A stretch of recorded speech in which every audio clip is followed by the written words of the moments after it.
നമുക്കൊന്ന് നാട്ടിൽ പോയിട്ട് വന്നാലോ? ആ കിടക്കുന്ന ഫ്ലൈറ്റിലാണ് നമ്മൾ ഇന്ന് പോകാനായിട്ട് പോകുന്നത്.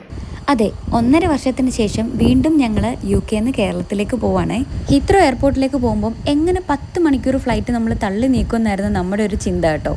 പക്ഷേ സംഭവബഹുലമായിട്ടുള്ള ജേർണി കാരണം സമയമൊക്കെ പെട്ടെന്ന് പോയിട്ടുണ്ടായിരുന്നു. അതിൻ്റെ ഡീറ്റെയിൽ വ്ളോഗ് ഞാൻ എൻ്റെ ചാനലിൽ അപ്ലോഡ് ചെയ്തിട്ടുണ്ട്. ഗൈസ്, അങ്ങനെ നമ്മളിപ്പോൾ കൊച്ചിയിൽ ലാൻഡ് ചെയ്തിരിക്കുകയാണ്.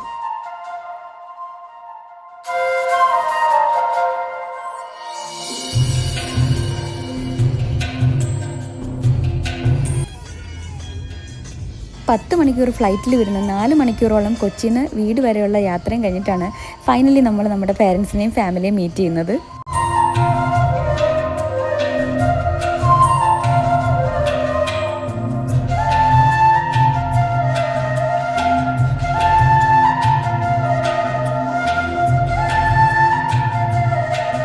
പേരൻസിനെ കണ്ടതിന് ശേഷം എൻ്റെ കണ്ണ് പോയത് ഫ്രിഡ്ജിലിരിക്കുന്ന മാങ്ങയിലേക്കാണ് കേട്ടോ.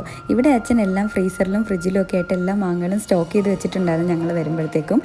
അത് കഴിഞ്ഞിട്ട് നമ്മുടെ ഫാമിലിയിൽ എല്ലാവരും വന്നിട്ടുണ്ടായിരുന്നു. നമ്മൾ എന്നിട്ട് എല്ലാവരും കൂടി ഇരുന്ന് ഫുഡൊക്കെ കഴിച്ചിട്ട് ആ രാത്രി ഭയങ്കര ഹാപ്പി ആയിട്ട് നമ്മൾ എൻഡ് ചെയ്തു.